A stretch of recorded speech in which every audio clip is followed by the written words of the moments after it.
ಗಡಿ ಭಾಗದಲ್ಲಿನ ಸೇನಾ ಉದ್ವಿಗ್ನತೆಯಿಂದ ಜಮ್ಮು ಮತ್ತು ಕಾಶ್ಮೀರದ ವಿದ್ಯಾರ್ಥಿಗಳಿಗೆ ಯುಜಿಸಿಇಟಿ 25 ಪ್ರವೇಶ ಸಲುವಾಗಿ ನಡೆಸುವ ಮೂಲ ದಾಖಲೆಗಳ ಪರಿಶೀಲನೆಗೆ ಮತ್ತೊಮ್ಮೆ ಅವಕಾಶ ನೀಡಲಾಗುವುದು.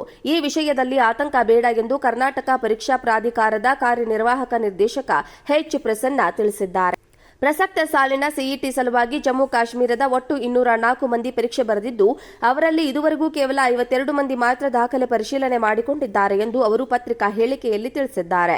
ಗಡಿ ಭಾಗದಲ್ಲಿ ಪರಿಸ್ಥಿತಿಯ ಅರಿವು ಇರುವ ಕಾರಣಕ್ಕೆ ಅವರಿಗೆ ಮತ್ತೊಮ್ಮೆ ಅವಕಾಶ ನೀಡಲಾಗುವುದು. ಒಂದು ವೇಳೆ 10 ರಿಂದ 15 ದಿನಗಳ ನಂತರವೂ ಪರಿಸ್ಥಿತಿ ಸುಧಾರಿಸದೇ ಇದ್ದರೆ ಈ ವಿಡಿಯೋ ಸಂವಾದದ ಮೂಲಕವೇ ದಾಖಲೆಗಳ ಪರಿಶೀಲನೆ ಮಾಡಲಾಗುವುದು.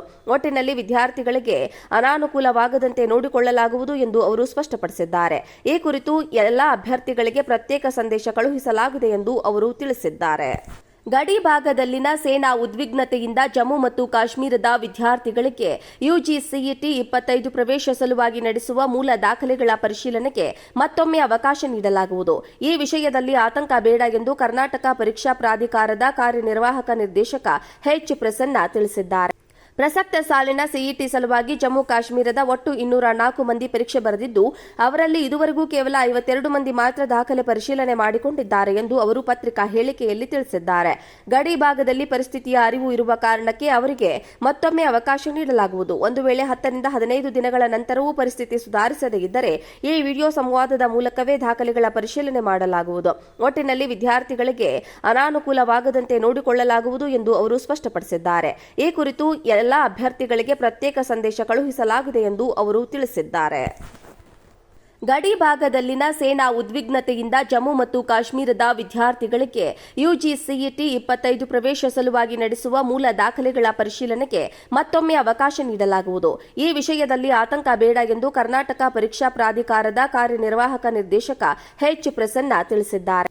ಪ್ರಸಕ್ತ ಸಾಲಿನ ಸಿಇಟಿ ಸಲುವಾಗಿ ಜಮ್ಮು ಕಾಶ್ಮೀರದ ಒಟ್ಟು 204 ಮಂದಿ ಪರೀಕ್ಷೆ ಬರೆದಿದ್ದು, ಅವರಲ್ಲಿ ಇದುವರೆಗೂ ಕೇವಲ 52 ಮಂದಿ ಮಾತ್ರ ದಾಖಲೆ ಪರಿಶೀಲನೆ ಮಾಡಿಕೊಂಡಿದ್ದಾರೆ ಎಂದು ಅವರು ಪತ್ರಿಕಾ ಹೇಳಿಕೆಯಲ್ಲಿ ತಿಳಿಸಿದ್ದಾರೆ.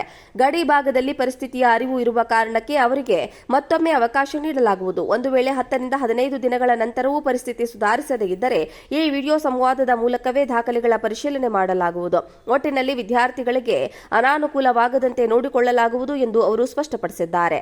ಈ ಕುರಿತು ಎಲ್ಲಾ ಅಭ್ಯರ್ಥಿಗಳಿಗೆ ಪ್ರತ್ಯೇಕ ಸಂದೇಶ ಕಳುಹಿಸಲಾಗಿದೆ ಎಂದು ಅವರು ತಿಳಿಸಿದ್ದಾರೆ. ಗಡಿ ಭಾಗದಲ್ಲಿನ ಸೇನಾ ಉದ್ವಿಗ್ನತೆಯಿಂದ ಜಮ್ಮು ಮತ್ತು ಕಾಶ್ಮೀರದ ವಿದ್ಯಾರ್ಥಿಗಳಿಗೆ ಯುಜಿಸಿಇಟಿ 25 ಪ್ರವೇಶ ಸಲುವಾಗಿ ನಡೆಸುವ ಮೂಲ ದಾಖಲೆಗಳ ಪರಿಶೀಲನೆಗೆ ಮತ್ತೊಮ್ಮೆ ಅವಕಾಶ ನೀಡಲಾಗುವುದು. ಈ ವಿಷಯದಲ್ಲಿ ಆತಂಕ ಬೇಡ ಎಂದು ಕರ್ನಾಟಕ ಪರೀಕ್ಷಾ ಪ್ರಾಧಿಕಾರದ ಕಾರ್ಯನಿರ್ವಾಹಕ ನಿರ್ದೇಶಕ ಎಚ್. ಪ್ರಸನ್ನ ತಿಳಿಸಿದ್ದಾರೆ. ಪ್ರಸಕ್ತ ಸಾಲಿನ ಸಿಇಟಿ ಸಲುವಾಗಿ ಜಮ್ಮು ಕಾಶ್ಮೀರದ ಒಟ್ಟು 204 ಮಂದಿ ಪರೀಕ್ಷೆ ಬರೆದಿದ್ದು, ಅವರಲ್ಲಿ ಇದುವರೆಗೂ ಕೇವಲ 52 ಮಂದಿ ಮಾತ್ರ ದಾಖಲೆ ಪರಿಶೀಲನೆ ಮಾಡಿಕೊಂಡಿದ್ದಾರೆ ಎಂದು ಅವರು ಪತ್ರಿಕಾ ಹೇಳಿಕೆಯಲ್ಲಿ ತಿಳಿಸಿದ್ದಾರೆ. ಗಡಿ ಭಾಗದಲ್ಲಿ ಪರಿಸ್ಥಿತಿಯ ಅರಿವು ಇರುವ ಕಾರಣಕ್ಕೆ ಅವರಿಗೆ ಮತ್ತೊಮ್ಮೆ ಅವಕಾಶ ನೀಡಲಾಗುವುದು. ಒಂದು ವೇಳೆ 10 ರಿಂದ 15 ದಿನಗಳ ನಂತರವೂ ಪರಿಸ್ಥಿತಿ ಸುಧಾರಿಸದೇ ಇದ್ದರೆ ಈ ವಿಡಿಯೋ ಸಂವಾದದ ಮೂಲಕವೇ ದಾಖಲೆಗಳ ಪರಿಶೀಲನೆ ಮಾಡಲಾಗುವುದು. ಒಟ್ಟಿನಲ್ಲಿ ವಿದ್ಯಾರ್ಥಿಗಳಿಗೆ ಅನಾನುಕೂಲವಾಗದಂತೆ ನೋಡಿಕೊಳ್ಳಲಾಗುವುದು ಎಂದು ಅವರು ಸ್ಪಷ್ಟಪಡಿಸಿದ್ದಾರೆ. ಈ ಕುರಿತು ಎಲ್ಲಾ ಅಭ್ಯರ್ಥಿಗಳಿಗೆ ಪ್ರತ್ಯೇಕ ಸಂದೇಶ ಕಳುಹಿಸಲಾಗಿದೆ ಎಂದು ಅವರು ತಿಳಿಸಿದ್ದಾರೆ.